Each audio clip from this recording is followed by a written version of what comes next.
Bon, ben, bonjour tout le monde. Il est 9h01. Nous allons commencer. On remercie d'abord grandement Madame Langlois pour la présentation qu'elle fera ce jour. On a le plaisir de la recevoir. Donc, pour dire en quelques mots, euh, pour présenter brièvement Madame Langlois, on peut dire qu'elle est bibliothécaire de recherche à la bibliothèque de l'Université d'Ottawa depuis 2014. Elle est responsable de la prestation du soutien à la recherche et de l'élaboration de ressources pédagogiques pour les membres de la communauté de l'Université d'Ottawa. Et puis, elle a obtenu sa maîtrise en bibliothécoéconomie et sciences de l'information de West End University à London, en Ontario. Donc, je crois que c'est une présentation non exhaustive et puis on est bien content aujourd'hui d'être là pour bénéficier de ce cours sur les secrets de PubMed. Merci. Euh, Merci beaucoup. Et avant de commencer, nous rendons hommage au peuple algonquin, gardien traditionnel de cette terre. Nous reconnaissons le lien sacré de longue date l'unissant ce territoire qui demeure non cédé. Nous rendons également hommage à tous les peuples autochtones qui habitent à Ottawa, qu'ils soient dans la région ou d'ailleurs au Canada. Nous reconnaissons les gardiens des savoirs traditionnels, jeunes et âgés. Nous honorons aussi leurs courageux dirigeants d'hier, d'aujourd'hui et de demain. Donc, pour la présentation aujourd'hui, c'est vraiment une présentation sur comment utiliser PubMed. Donc, on ne va pas vraiment discuter de faire une stratégie de recherche, de définir un sujet, mais tout d'abord, tu vas vouloir savoir qu'est-ce que tu cherches avant d'aller à la base de données. Et je vais juste faire un peu d'encadrement un peu plus tard avec un exemple. Aussi, pour ceux qui ont participé à la présentation l'année dernière, je voulais juste vous dire qu'il n'y a pas eu de grande mise à jour. Euh, L'environnement PubMed est demeuré assez stable durant la dernière année. Donc, si vous vous attendiez qu'il y ait eu des gros changements, pas cette fois. Ça fait depuis 2 ans que PubMed a fait un grand changement euh, à son interface. Et donc, pour aujourd'hui, on a vraiment 3 buts et c'est de mettre à profit les fonctions de PubMed pour faire des recherches complexes, de trouver des informations efficacement dans PubMed, donc en utilisant Clinical Queries, et ensuite de juste faire un peu une initiation à comment l'information est indexée dans PubMed, donc les termes mesh. Donc, pour accéder à PubMed, on vous suggère toujours commencer de d'abord du site web de la bibliothèque. Quoique PubMed, c'est une base de données qui est disponible gratuit. Et moi, je sais que ça m'arrive toujours si j'accède pas du lien de la bibliothèque. Des fois, quand j'essaie de trouver un texte intégral, là, il faut que je fasse quelques étapes un peu en arrière. Donc, vous pouvez tout accéder du site web de la bibliothèque et ça va vous permettre de trouver le texte intégral beaucoup plus facilement. Je vous donne un lien sur la diapo, mais je vais vous montrer comment y accéder du site web parce qu'on sait toujours que les liens brisent éventuellement. Euh, donc, pour PubMed aussi, je trouvais que c'était le fun d'avoir un graphique pour vraiment expliquer les aspects qu'on veut discuter aujourd'hui. On est tous familiers avec la boîte de recherche générale de PubMed, right? On utilise toujours cette boîte-là quand on fait nos recherches. Mais pour aujourd'hui, on va vraiment parler de la recherche avancée, clinical queries, et on va discuter un peu de la base de données mesh vers la fin. Donc, juste pour PubMed, juste pour vous donner un petit rappel pour comment l'accéder, si vous êtes au site web de la Bibliothèque d'Ottawa, la Bibliothèque des sciences de la santé, on a un petit lien ici. Donc, ça va vous demander de vous identifier. Ceci, c'est vraiment juste pour faciliter de trouver le texte intégral plus tard. Um, et donc là, si ça marche, le texte est à la base de données. Aussi, une dernière petite chose, c'est qu'on ne parle pas de comment définir un sujet de recherche aujourd'hui. Mais je vais vous dire que toutes les petites astuces que je vous partage aujourd'hui, si vous n'avez pas défini votre sujet, si vous ne savez pas qu'est-ce que tu cherches, ça va être vraiment difficile quand on arrive à la base de données. Et donc, on vous recommande toujours avant, vous pouvez avoir une question de recherche, vous pouvez utiliser un PICO ou même de juste prendre le temps de penser qu'est-ce que je veux trouver, c'est quoi ma question, quelle info est-ce que je cherche. Donc, pour aujourd'hui, j'ai utilisé juste un exemple de recherche que j'ai utilisé au préalable, de juste une question que je cherche pour des traitements pour la dépression chez les ados. Et donc, j'ai utilisé mon PICO. Donc, juste un rappel d'utiliser votre population patient-problème, l'intervention et la comparaison. Quand on fait une recherche, on n'utilise pas habituellement le résultat ou le outcome. Juste une petite chose de se rappeler. Et donc, là, on va parler des trucs de PubMed. Donc, la première chose pour PubMed qui est vraiment important, c'est, moi, j'aime utiliser la recherche avancée. Je sais que la recherche à mots-clés de PubMed générale, c'est vraiment facile de trouver de l'information un peu rapide.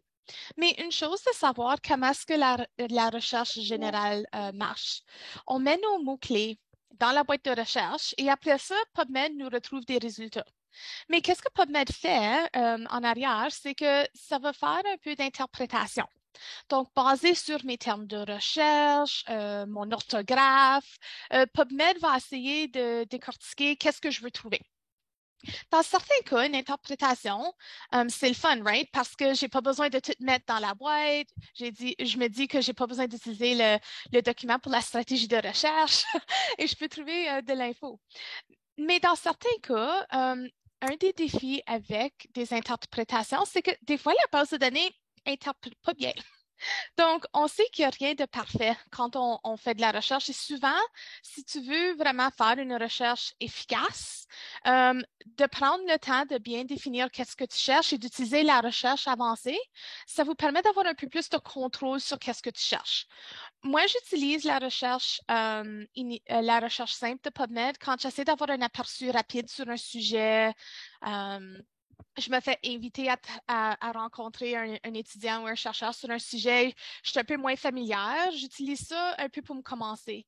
Mais lorsque je comprends mieux le sujet ou j'ai défini mon sujet, là, je vais aller vers la recherche avancée. Une dernière chose, et c'est pas quelque chose que je parle beaucoup durant la présentation, mais avec tous les différents algorithmes, on sait qu'il y a un risque de biais. Et donc, il peut y avoir un biais de promouvoir certains articles ou un biais pour un sujet, etc. Et donc, si on veut minimiser le potentiel de biais, là, c'est vraiment utile d'utiliser une recherche plus avancée, de définir notre propre sujet. OK. So, je vais aller entre les diapos et PubMed assez souvent durant la présentation. Si à un moment quelque chose n'est pas clair ou je saute un peu trop vite, s'il vous plaît, laissez-moi savoir. Je sais que Salomon regarde le chat, mais aussi je l'ai ouvert ici. Donc, s'il y a quelque chose, laissez-moi savoir tout de suite. Donc, ça, c'est ma boîte principale de PubMed. Et on sait sur mon sujet initial, qu'est-ce que je serais tentée, right? Ça serait de chercher pour adolescent depression treatment. Donc, on voit toutes ces belles suggestions-là. Un des défis avec ça, c'est qu'on sait qu'il y a plusieurs différents traitements pour une condition, right? So, si je fais juste treatment et je fais cette recherche-là, là, j'ai 40 000 résultats. Et je pourrais ajouter tous les fils que je voudrais, mais c'est beaucoup d'infos. Et ça serait beaucoup à recenser et à examiner. Donc, moi, qu'est-ce que je recommande souvent, c'est de penser, OK, mais qu'est-ce que je cherche? C'est quoi les traitements? Donc, dans mon exemplaire au début, j'avais une comparaison et une intervention, right? So, j'avais les antidépresseurs et la psychothérapie. Une chose que vous allez trouver en utilisant une base de données comme PubMed, c'est que ça recense beaucoup d'infos. Il y a beaucoup de records dans la base de données. Et donc, quand j'utilise des gros termes comme juste treatment, je retrouve tellement d'informations. Donc, je dirais une autre chose aussi, c'est que si tu essaies de chercher pour de l'information un peu plus générale ou tu sais pas c'est quoi le traitement, qu'est-ce que tu devrais faire, moi, je recommande d'utiliser les point of care resources. Donc, d'aller à une place comme Dynamed, UpToDate, Isabelle, etc. pour trouver cette info-là avant d'aller vers la base de données. Parce qu'on va être honnête, on ne va pas aller à travers de 40 000 résultats. Il y a certaines façons que tu peux filtrer et je vais en discuter un peu plus, mais ce sujet ici serait peut-être un peu trop large à l'instant pour la recherche de PubMed. Donc là, si je retourne à mon exemple de recherche que j'avais identifié Adolescent Depression, et aussi, j'avais 2 différents traitements. Là, si je veux faire ma recherche avancée, je peux aller sur Advanced. Je peux y accéder de la boîte de recherche ici, ou si je retourne sur l'écran ici, il y a Advanced Search. Si vous avez utilisé une base de données sur la plateforme Ovid ou Sinal ou certaines autres bases de données, vous êtes probablement familier avec plus un formulaire de recherche tel que ceci, parce que ça, c'est le défaut sur les bases de données. Donc, pour PubMed, qu'est-ce qu'on peut faire? C'est qu'on peut définir les champs de recherche. Donc, sur les diapos, je définis quelques champs de recherche. Les champs les plus communs, ça va être Title Abstract ou Text Word. Et j'ai des liens ici si vous voulez lire. Qu'est-ce qu'on dit? C'est que quand on fait une recherche par mots-clés, si on définit le champ de recherche, ça nous permet de mieux cibler la recherche. Et souvent, si nos termes y paraissent dans soit le titre ou le résumé pour un record, pour un article, ça va probablement être pertinent. Souvent, quand on fait juste une recherche à mots-clés générale, certaines bases de données, ça va chercher tout partout. Donc, ça va chercher le titre, le résumé, mais des fois, ça va chercher tout partout sur le record. Donc là, tu vas trouver des résultats qui vont être recensés parce que ton terme, il paraît dans une bibliographie, mais ça n'a rien à faire avec ton sujet. Donc, ça, c'est un peu trop large et aussi, ça ne va pas être pertinent. Text Words, ça cherche le titre, le résumé et quelques autres champs. Donc, ça va chercher sur les champs de mesh, author supplied keywords, etc. Et donc, ça peut vous permettre d'élargir un peu plus, mais ça, c'est les 2 champs qu'on recommande le plus à utiliser. Là, une chose que je veux juste dire aussi aujourd'hui, c'est que on sait que certaines faiblesses en faisant juste une recherche à mots-clés. On sait que les chercheurs, ils ne vont pas utiliser la même terminologie pour tout. Donc, si je cherche pour antidepressive agents, ben là, il y a des antidepressants, antidepressors, etc. So, le résultat que je vais trouver va être basé sur les mots-clés que j'ajoute dans la recherche. Donc, qu'est-ce que je recommanderais, c'est que dans les cas qu'on utilise les mots-clés, assurez-vous d'avoir des synonymes lorsque possible. Ceci, ça permet d'élargir le filet pour la recherche et aussi penser à certaines différences pour l'orthographe. Je sais que certains exemples, on a color, O-U-R-O-R, mais aussi, moi, quelque chose que je trouve vraiment difficile, c'est le S ou le Z dans certains termes. Donc, je passe beaucoup de temps à chercher pour la terminologie, mais c'est pour cette raison qu'on va parler des mèches un peu plus tard qui peut faciliter ceci. Donc, quand je cherche dans la base de données, je trouve que c'est toujours utile d'utiliser la terminologie spécialisée. Et donc, dans ce cas-ci, je vais juste commencer par depression. Et là, je peux choisir mon champ. Pour mon exemple, moi, je vais utiliser juste c'était résumé. J'aime ça faire une recherche un peu plus ciblée. Et aussi, on sait qu'un terme comme dépression, c'est large. Et donc là, je peux juste bâtir ma recherche. Là, quand ça vient une population, vous avez différentes approches que vous pouvez prendre pour faire une recherche. Vous pouvez le traiter comme une des composantes de votre stratégie. Donc, vous pourriez aller adolescent, or teen, or teenage, etc. Ou vous pourriez appliquer un fit. Donc, puisque j'ai mes mots-clés, moi, je vais juste aller ici et je vais aller adolescent. Si je mets la petite étoile, ça s'appelle la truncature. Sur ça, je vais trouver teen, teens, teenage, teenager, etc. Je pourrais aussi aller à youth. Et là, si je fais ça, je vais youth. Et donc là, je peux continuer à bâtir au fil. Là, ici, je vais utiliser mon opérateur booléen pour aller and. So, ça va être depression and adolescent or teen or youth. J'ai mes synonymes en parenthèse et ça, c'est un peu, on peut penser aux mathématiques sur l'ordre des opérations. So, qu'est-ce que la base de données va faire? Ça va chercher pour depression and. Et après ça, quand tu arrives à la parenthèse, ça va être comme adolescent or teen or youth. Et après ça, c'est une façon de combiner de ce côté-là. Donc là, et là, je peux continuer à regarder. So là, j'ai psychotherapy. Et ici, je peux faire différentes choses. Je pourrais chercher psychotherapy, singulier, mais on sait que ça peut être psychotherapies. Et donc, si je mets la petite étoile, ça va trouver psychotherapy ou psychotherapies sans avoir besoin de l'inclure. Et ensuite, je vais juste aller antidepressant. Donc là, j'ai ma stratégie avec ma population problème, mon intervention et ma comparaison. Et là, je suis capable de se chercher. Et j'ai 47 résultats à ce cas-ci. So, c'est un peu petit. Je penserais qu'il y en aurait un peu plus. Donc là, je pourrais continuer à peaufiner ma recherche, à tout tester, etc. Et aussi, des fois, je veux dire, quand tu commences à t'habituer à travailler sur des recherches en utilisant des formulaires un peu plus avancés, des fois, les parenthèses, s'il y a une parenthèse de plus ou il en manque une, des fois, c'est là où tu vas voir les chiffres. Là, en regardant ça, si tu es inquiet que tu te dis, tu sais, je penserais qu'il y aurait plus de résultats, tu pourrais peaufiner et juste vérifier si tu as fait une faute de frappe, etc., qui peut arriver des fois. Et donc, ça, ce serait un peu comment est-ce que tu peux commencer à grouper tes différents mots-clés. Mais je veux juste parler un peu plus des opérateurs booléens parce que sur PubMed, vous avez 3 options. On a and, or et not. Et vous savez probablement tout ceci, mais juste un petit rappel. Le or, c'est le ou, et ça, c'est pour tes synonymes ou tes termes connexes. Donc, si je cherche, teen, or adolescent, or youth, ben là, je vais utiliser le ou. Quand je veux grouper mes concepts, là, je vais utiliser un and. So, depression and adolescence. So, je veux juste trouver les résultats où est-ce que les deux termes y paraissent. Le not, ça l'élimine une idée ou des concepts non désirés. Mais moi, je dirais, c'est pas souvent qu'on a un cas qu'on va utiliser l'opérateur booléen not. Et je sais des fois qu'est-ce qui va arriver, c'est que si on fait une recherche et on trouve beaucoup de résultats qui ne sont pas pertinents ou c'est pas qu'est-ce qu'on cherche, là, on commence à regarder, on dit, OK, comment est-ce qu'on peut exclure, comme minimiser le nombre de résultats, comme exclure quelque chose?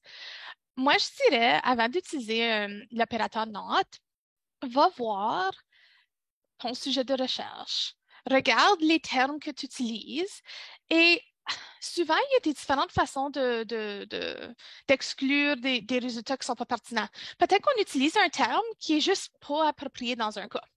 Et je trouve souvent, ça peut être euh, une de ces causes-là que quand on trouve un peu trop d'infos, c'est de l'info qui est pas pertinent.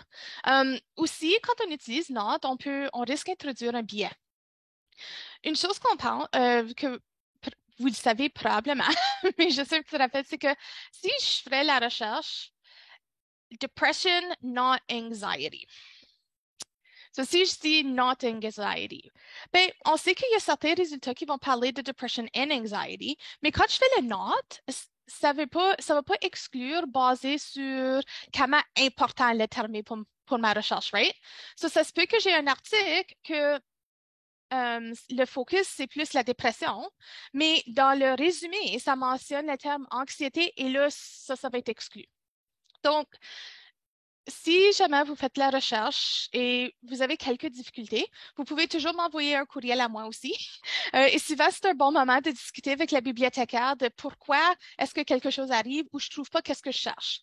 Donc, dans certains cas, on peut utiliser le note, mais tester.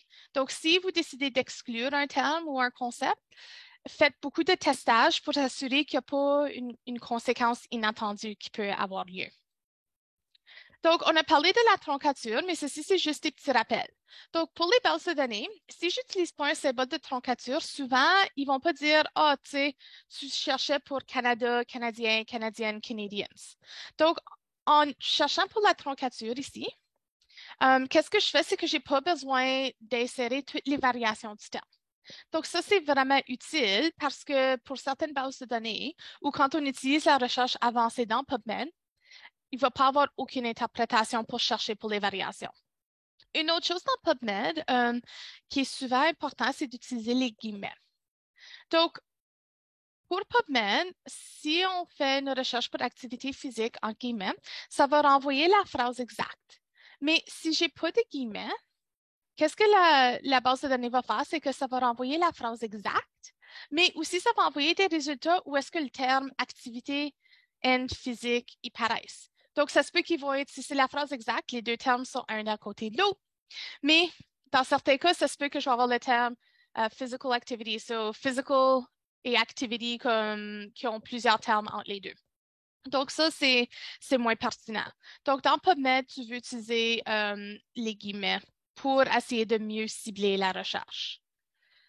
Et je vais juste retourner dans la base de données. Et donc ici, ça c'est une des approches qu'on peut prendre. Aussi, une autre chose que je trouve qui est des fois un peu utile, c'est que tu pourrais bâtir ta recherche ligne par ligne. Donc, moi, j'ai tout mis ça dans une boîte de recherche, mais je pourrais juste chercher individuellement. Oh, pas celui-là. Je suis dans la mauvaise boîte. Et je pourrais chercher pour mot-clé par mot-clé. Ça dépend vraiment de qu'est-ce que tu cherches pour et quelle approche que tu aimes. C'est juste un petit rappel que tu peux combiner tes différentes lignes de recherche, qui est utile quand tu avances et tu commences à... c'est utile de... c'est difficile de parler en ajoutant les termes à la boîte. Moi, qu'est-ce que j'aime de faire des fois une recherche ligne par ligne, c'est que si j'ai beaucoup de mots-clés que je veux utiliser ou si je veux commencer à faire l'intégration des mots-clés et des mèches, qu'est-ce que j'aime de faire, c'est en faisant une recherche de ligne par ligne pour mes différents concepts, mes synonymes, là, quand je viens pour tout combiner vers la fin, je peux voir s'il y a quelque chose qui va mal. Mais aussi, des fois, pour certaines recherches, ça peut être assez gros. Tu vas écrire beaucoup de termes et souvent, on peut avoir une faute de frappe, une faute d'orthographe, etc. Donc, ça, c'est une chose que tu peux faire. Et dans PubMed, tu peux soit tout mettre dans la boîte comme ça ou tu peux juste add query. So, là, j'ai depression and psychotherapy and antidepressants. Et là, j'ai 1208 résultats, mais je n'ai pas ma population. Donc, juste une chose de se rappeler, tu peux faire ligne par ligne ou tu peux tout mettre dans la boîte. C'est vraiment selon qu'est-ce que tu aimes. Donc, pour la première partie de la présentation, on parle de le formulaire de la recherche avancée, la troncature et les opérateurs booléens. Donc là, pour la prochaine section, on voudrait parler des filtres et aussi de clinical queries. Donc, est-ce que les gens ont déjà utilisé Clinical Queries déjà? Ou est-ce que vous êtes familier avec cette fonction-là de PubMed?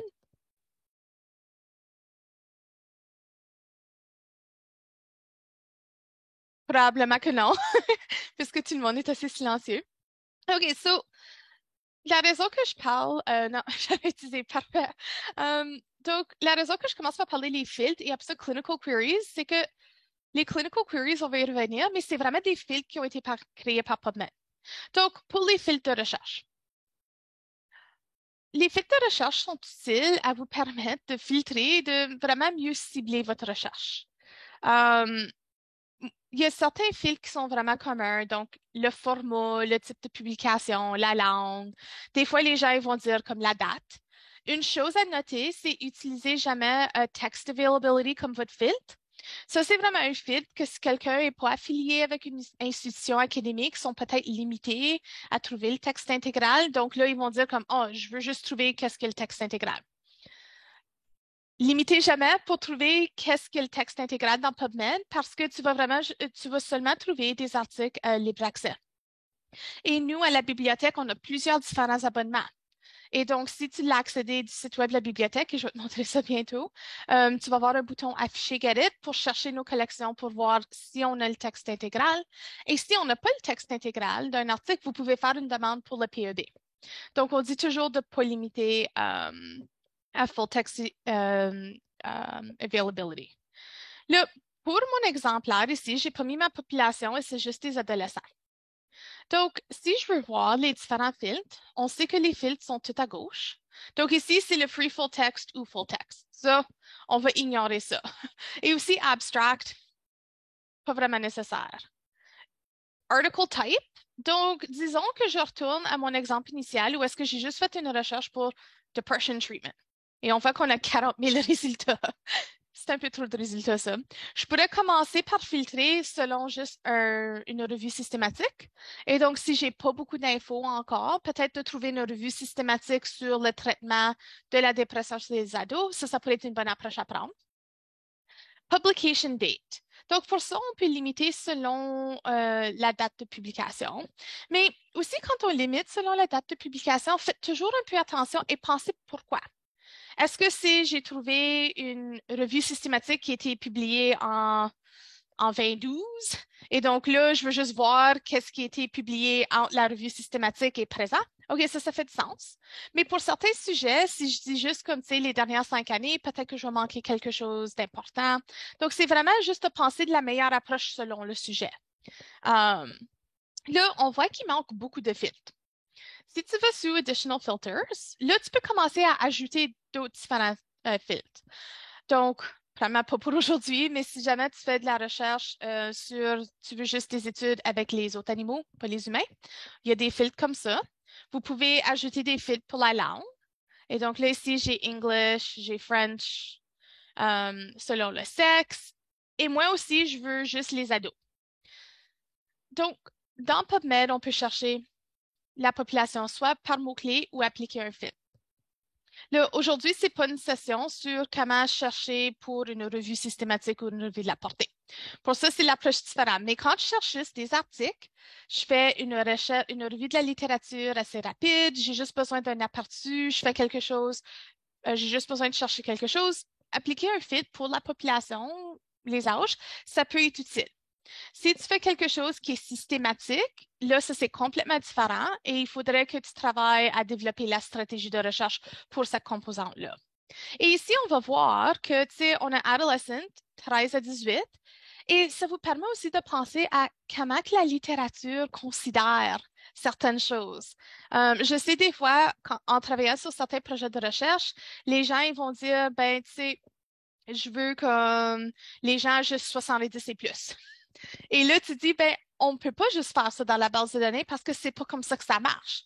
Et donc, si je veux le 70 et plus, il faudrait que je limite à aged, mais je vais avoir plusieurs résultats pour une population un peu plus jeune. Donc, ça, c'est juste une chose à penser. Mais là, ici, je vais chaud. Et là, j'ai plus de filtres que je peux appliquer. Donc, dans mon cas ici, je vais limiter aux ados. Donc là, j'ai 180 résultats et je pourrais aussi limiter aux dates de publication. Moi, puisque je regarde pour les traitements, je vais vraiment limiter aux revues systématiques. Et donc là, j'ai 10 résultats.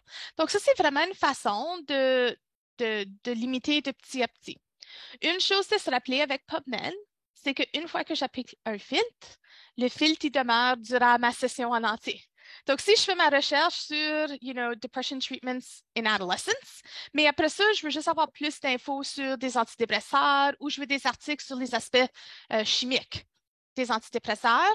Si je vais pour faire une autre recherche, je vois Filters Apply, Systematic Review Adolescent, je veux juste m'assurer d'enlever les filtres entre mes recherches.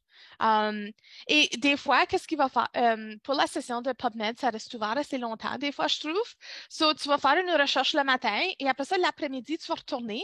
Et là, tu vas te dire comme pourquoi que j'ai 0 résultat ou j'ai pas ça. Donc, rappelez-vous toujours d'enlever les filtres. Et aussi, dans votre historique de recherche, je vois que j'ai 10 résultats ici. Sous les détails, je peux voir que les filtres, c'est Systematic Review Filter and Adolescent Filter. Donc, les filtres, ça vous permet de trouver de l'information un peu plus pertinente, de filtrer selon le cas, mais de juste penser à quel filtre que vous allez appliquer. Le Clinical Queries, qu'est-ce qui est le fun à propos de ça, c'est que PubMed a créé ses propres filtres pour vous. Et qu'est-ce que ça fait, Clinical Queries? Ça vous permet de chercher selon les domaines, mais on n'utilise pas Clinical Queries pour des recherches exhaustives. Donc ça, pensez pour Clinical Queries comme, dans mon exemple précédent, j'ai commencé à jouer avec les différents fils que je pouvais appliquer, right? Mais avec Clinical Queries, c'est que là, je vais juste faire ma recherche et après ça, je vais décider quel fil que je vais utiliser. Donc, Clinical Queries a 5 différents filtres et il y a des catégories. So, la première catégorie, c'est Clinical Studies et si je cherchais quelque chose sur le COVID, je pourrais appliquer un filtre de COVID. Donc là, pour les filtres, on a Therapy et ça permet de retrouver les études cliniques qui traitent d'un traitement d'une maladie et c'est vraiment le filtre par défaut pour Clinical Queries.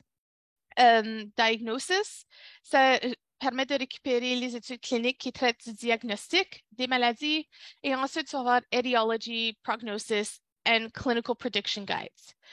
Vous allez avoir toutes les détails sur quel filtre que vous pourriez utiliser, mais souvent, je trouve les filtres les plus communs qu'on finit par utiliser, c'est Therapy and Diagnosis. Ensuite, le scope, ça, vous pouvez définir le champ large ou étroit.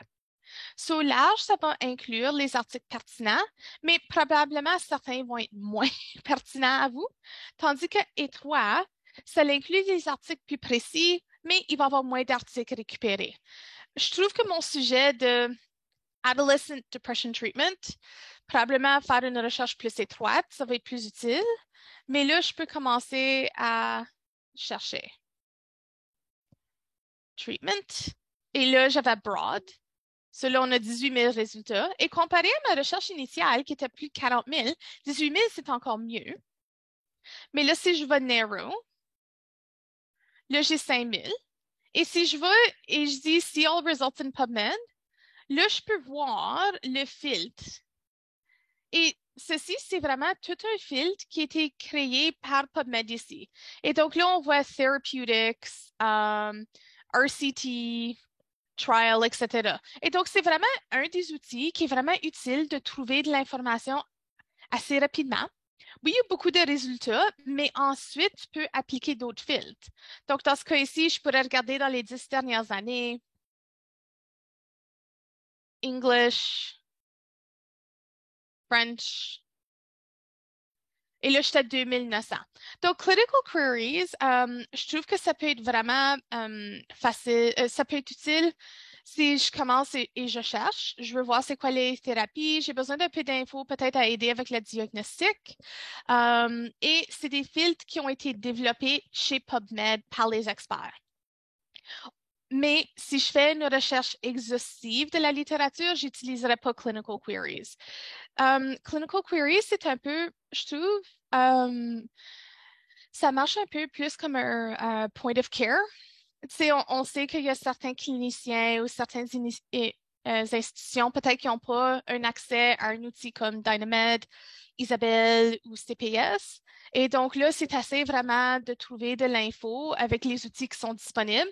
Tu peux utiliser Clinical Queries pour trouver, tu sais, les thérapies, diagnosis, etiology, prognosis, etc. Donc, ça permet de faire ça.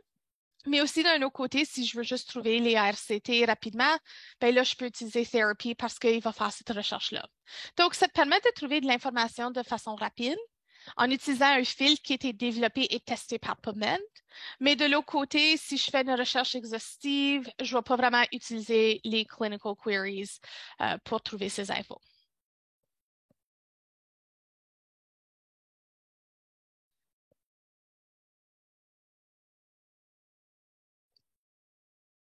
Une dernière note en parlant de toutes les recherches, c'est que vous pouvez utiliser un compte PubMed. Malheureusement, je ne peux pas vous montrer mon compte PubMed ce matin parce que j'ai tout testé la semaine dernière et j'ai un problème technique aujourd'hui. Mais qu'est-ce que tu pourrais faire, c'est en créant toutes ces stratégies de recherche, groupant toutes les idées, tu sais, tu ne veux pas avoir besoin à refaire ça chaque fois. Donc, avec votre compte PubMed, tu peux sauvegarder ta stratégie de recherche.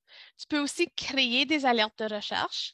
Il y a eu certains changements avec les comptes. Donc, là, maintenant, c'est un third-party authentication que tu vas utiliser. Et il y a toutes les instructions, mais je vous recommande vraiment qu'en utilisant PubMed pour faire vos recherches, en appliquant qu'est-ce qu'on a discuté jusqu'à maintenant, et ensuite on va parler des mèches après, c'est vraiment une bonne façon de vous tenir au courant de votre sujet. Et aussi, je veux juste dire que si tu penses que tu vas te rappeler de ta stratégie de recherche dans 2 ou 3 mois, ça va pas arriver. Tu vas pas te rappeler de tous les fils que tu as appliqués, de comment tu as peaufiné ta recherche, de certains termes qui étaient utiles ou non. Donc, je vous recommande vraiment aussi, au fur et à mesure que vous travaillez sur votre recherche, que si tu arrives à une stratégie qui marche vraiment bien, ben là, tu peux aller la sauvegarder. Et donc ici, Create Alert, et tu vas recevoir des messages. Je peux juste pas vous montrer qu'est-ce que ça a l'air de mon bord parce que mon compte, il marche pas ce matin et j'ai essayé de rentrer jusqu'à ce point-ci. Donc là, je vais juste vérifier le plan. Où est-ce que j'étais? Et là, je pense qu'on va rentrer dans la section des mèches. Mais avant les mèches, je vais prendre une pause et je vais voir, y a-t-il des questions entre utiliser la recherche avancée et appliquer les fits?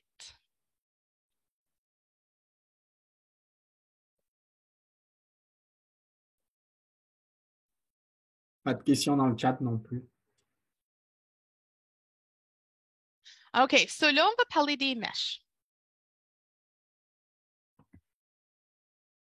Est-ce que vous êtes familier avec les mèches ou est-ce que les gens y ont déjà utilisé des termes mèches avant dans leur recherche?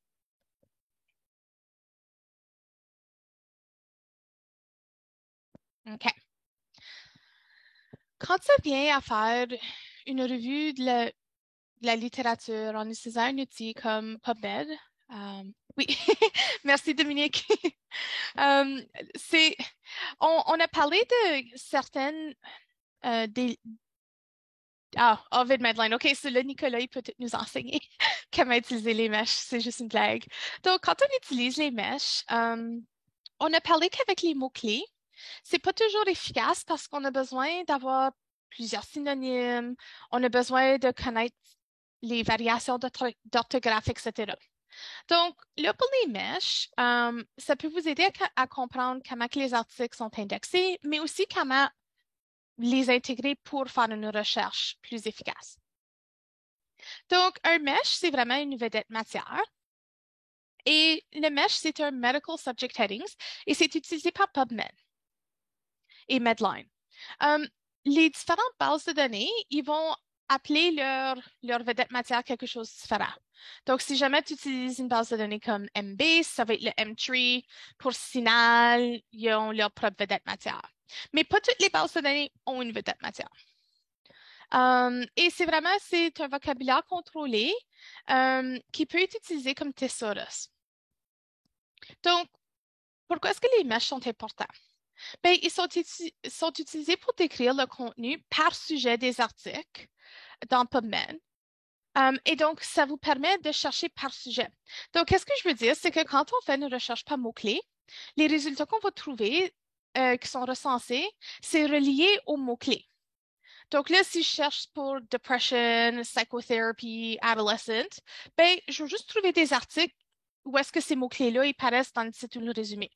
Tandis que si j'utilise un terme mesh, je vais trouver des articles qui sont recensés selon le sujet.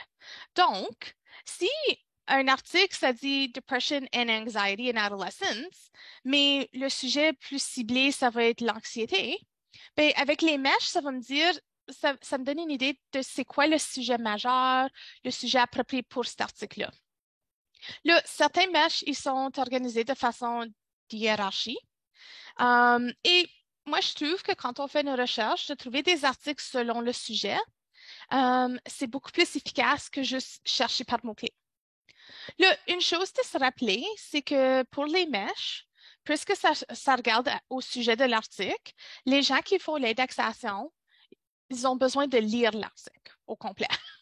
Donc, ils ne vont pas juste regarder au titre et résumé et de dire, ah, je pense que ces 5 mèches-là, comme ils vont être appropriés, parce qu'ils veulent chercher pour le sujet. Donc, des fois, il peut y avoir un petit délai. Donc, si tu vois un article qui vient juste d'être publié, souvent, tu vas pas voir un mesh associé.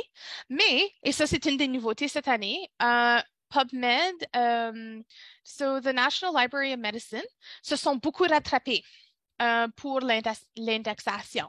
Et là, ça se passe beaucoup plus vite. Et donc, on va espérer que si tu cherches juste pour les mèches, tu ne vas pas trop manquer de la littérature. Là, si tu veux faire une recherche très exhaustive, c'est là où est-ce que tu voudrais utiliser les mèches et les mots-clés. Donc, OK. Donc là, on dit que c'est organisé selon une hiérarchie. Donc, si j'ai mon exemple de medical education. Et donc, on sait que medical education, on a medical education qui est plus large, mais ensuite, on a les sous-termes qui sont connus comme des child terms. Et là, ça serait Graduate Medical Education, UGME, etc. Donc, ceci vous donne une idée. Donc, quand j'ai un terme un peu plus large, et après ça, j'ai le terme un peu plus, le child term un peu plus ciblé, là, j'ai besoin de décider qu'est-ce qui est approprié pour mon sujet de recherche. Il se peut que si je cherche juste pour medical education large que je voudrais chercher pour medical education ou graduate medical education ou undergraduate medical education. Mais, et là, je pense juste pour le programme à l'Université d'Ottawa qui font le curriculum renewal à l'instant, si je veux juste chercher qu'est-ce qui se passe selon le premier cycle, je pourrais juste trouver les articles indexés selon undergraduate medical education. Donc, ceci, ça te donne une bonne idée. Ça peut aussi t'aider à trouver un meilleur mesh. Des fois, quand je fais une recherche, je vais peut-être penser à un terme qui me recense le mesh plus large, tandis que le mesh plus ciblé, il serait plus approprié. Moi, je vais aller dans la base de données, mais juste pour vous dire que j'ai donné des diapos qui vont vous montrer étape par étape comment trouver les meshs. Donc, pour me rendre à la base de données mesh, ici, on voit Mesh Database. Je vais vous dire une chose, c'est que PubMed, en 2019 ou 2020, a fait une grande mise à jour à l'interface pour faire la recherche simple avec les algorithmes. Donc, la base de données Mesh n'a pas eu une mise à jour. Donc, c'est pour ça que quand tu vas voir les interfaces, ils sont un peu plus différentes, mais ça, c'est une chose à comprendre. Donc, pour mon sujet de recherche, mon problème, c'est adolescent depression, intervention psychothérapie et mon autre intervention, c'est antidépresseur. So là, je peux commencer à faire une recherche. Donc ici, je vais voir, pour certains cas, tu vas avoir plus qu'un mesh qui est suggéré. Je vous recommande toujours, spécialement si tu es moins familier avec les meshs, de toujours aller vers le record, le scope note au complet avant d'utiliser un mesh. Des fois, on va voir un mesh et on va dire comme, oh ouais, ça va être correct, mais là, quand tu lis tout, tu réalises c'est pas approprié. Donc, le scope note, c'est un peu la définition. Donc, ça va vous dire, tu sais, qu'est-ce qui est inclus sous depression. Ensuite, on a des subheadings. So, des subheadings, c'est une façon de trouver de façon rapide des articles sur un aspect en particulier. Donc, moi, je cherche pour les thérapies, donc je pourrais ajouter les subheadings. Un des défis avec les subheadings ou une limitation, c'est que les articles, des fois, ils vont pas être indexés avec les subheadings. Donc là, si j'inclus ça, je risque de manquer des articles. Moi, j'aime mieux juste regarder pour depression et ensuite de trouver mes meshs pour mes différents traitements. Là, ici aussi, entry terms, ça, c'est des mots-clés qui sont associés avec le mesh. Donc, si je travaille sur ma stratégie de recherche, j'essaie de trouver des terminologies, regarder aux entry terms, ça peut être vraiment utile. Je peux aussi combiner plus qu'un mesh en même temps. Donc ici, si je veux chercher pour depression or depressive disorder, je peux aller or, add to search builder, et là, j'ai mes meshs pour la dépression. Donc là, si je vais aller à psychothérapie,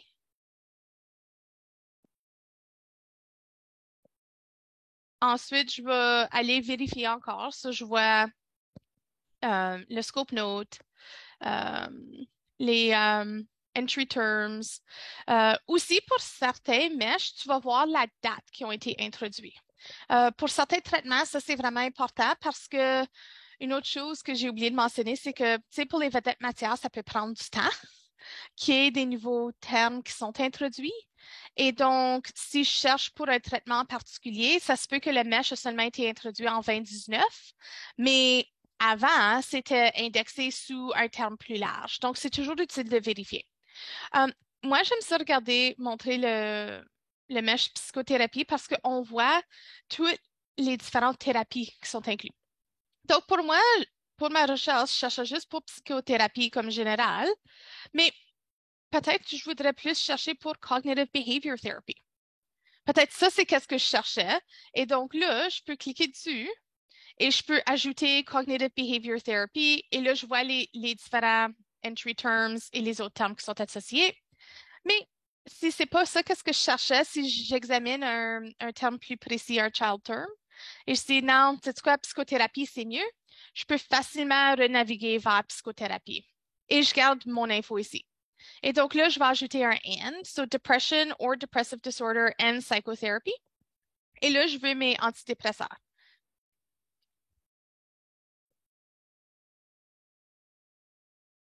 Donc là, je vais utiliser le mot-clé que j'utilise. Et ici, ils vont me suggérer antidepressive agents. Donc, des fois, si tu utilises un mot-clé, tu ne trouves pas un mesh, essaye de voir, y a-t-il un autre terme, un autre synonyme que tu pourrais utiliser. Parce que souvent, je trouve que, tu sais, il y a certains cas qu'on va dire, oh, je trouve pas de mesh, mais quand tu joues avec tes mots-clés un peu plus, tu réexamines, là, tu vois un mesh qui va monter. So, essaye juste quand tu cherches pour un mesh, si tu n'en trouves pas un, essaye juste de tester quelques petites choses pour voir, y en a-t-il vraiment pas un? Et dans certains cas, il ne va pas avoir de mesh. Et s'il n'y a pas un mesh, ben là, il va falloir que tu utilises juste les mots-clés. Et c'est ça qu'est-ce qui arrive. Donc, moi, un exemple que j'aime, c'est un peu, il est plus aussi bon maintenant, mais les energy drinks. Le mesh a été introduit en 2012, mais avant ça, il fallait juste regarder pour beverage dans la base de données. Et donc, ça veut juste vous dire comment de temps que ça peut prendre pour que les mèches y aient les mises à jour. Parce que ces produits-là, il y en avait en vente dans les années 90, mais ça a pris jusqu'à 2012 pour que ce soit quelque chose qui est indexé selon le mesh. Et donc là, ici, je vais ajouter Antidepressive Agents. Et là, je vais aller search PubMed et ça m'apporte à PubMed. Et là, j'ai 3544 résultats. Et je peux appliquer mon filtre ici, ou j'aurais pu avoir tiré adolescent des mèches aussi. Et là, j'ai 614. Là, on a parlé de trouver le texte intégral et aussi on a parlé des mèches, comment que ça marche. Mais là, vous allez le voir lorsque vous cliquez sur un article. Donc ici, j'ai mon titre, j'ai mon info de bibliographie. Et là, ici, je vois les mesh terms. Donc ça, cet article-là, les mèches sont adolescent, antidepressive agents, depression. Et ici, on voit que c'est meditation and mindfulness, mais on n'a pas le psychothérapie. Mais ça, c'est parce que la façon que la base de données fait la recherche pour moi, je n'avais pas besoin de mettre tous ces termes-là. Parce qu'en utilisant le mesh, ça tire toutes ces infos-là de la base de données et là, ça m'aide à trouver d'autres articles qui ont été indexés selon ces termes-là. Donc, c'est pour ça que c'est super efficace. Là, une chose aussi que j'ai dit d'utiliser le lien de la bibliothèque pour le PubMed. Si je ne vais pas utiliser le lien de la bibliothèque, je ne verrai pas le affiché Get It. Et ceci, ça va vous permettre de trouver le texte intégral rapide dans la base de données.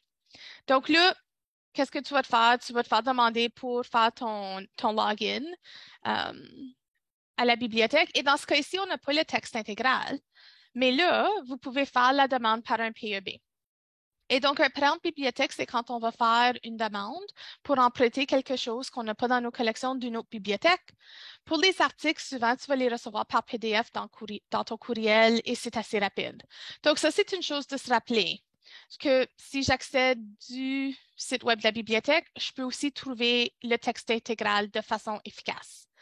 Donc, une bonne stratégie exhaustive, et je vois qu'il est déjà 9h50, je voudrais intégrer mes mots-clés et mes mèches.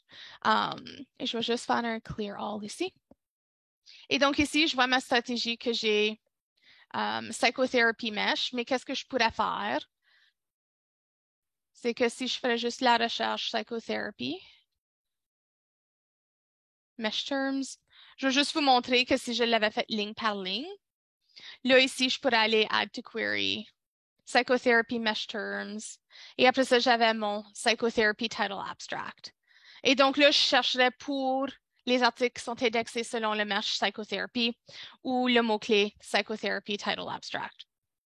À cause du délai, avec l'indexation, utiliser des mèches, c'est utile parce que tu peux trouver de l'info de façon efficace sur un sujet en particulier. Mais là, de l'autre côté, si c'est un article qui vient juste d'être publié en comme juin 2022, il ne va pas probablement avoir de mesh, donc là, tu risques de manquer les choses. Mais si tu sauvegardes ta stratégie et tu reçois les alertes, là, tu vas commencer à recevoir aussi des alertes une fois que l'indexation comme continue. Donc, c'est vraiment vous autres à décider. Moi, j'aime utiliser les mots-clés, les mèches, juste de trouver quelque chose de façon efficace parce que je trouve qu'il y a tellement de différentes terminologies, de synonymes pour certains sujets, comme le antidepressive agents. Quand tu regardes la liste complète de comme tous les mots-clés associés, c'est tellement énorme.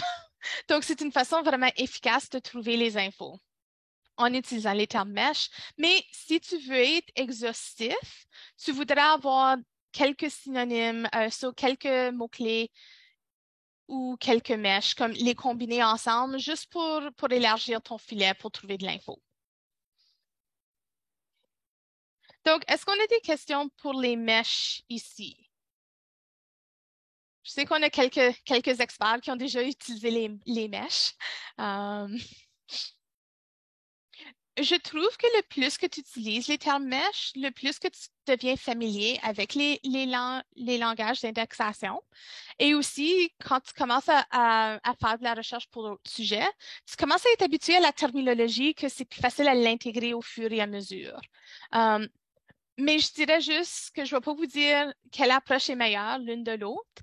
Je pense d'abord qu'on reconnaît que chaque approche a ses forces et faiblesses et qu'on va l'intégrer l'approche la plus appropriée pour trouver l'info que j'ai besoin selon le cas. C'est vraiment quelque chose que je vous conseillerais. Et ça, c'était juste mes diapos pour vous montrer tout ça à la maison après. Donc là, juste quelques petits rappels ou tu sais quoi, il nous reste quelques minutes. Donc là, je veux vous permettre de poser des questions.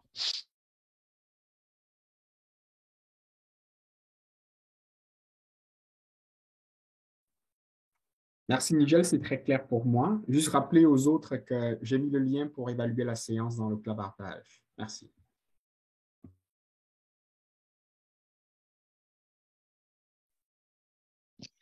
Une chose de vous dire aussi, c'est que je sais que la session a été enregistrée, mais on sait que même re-regarder une session de 50-60 minutes, ça peut être un peu long.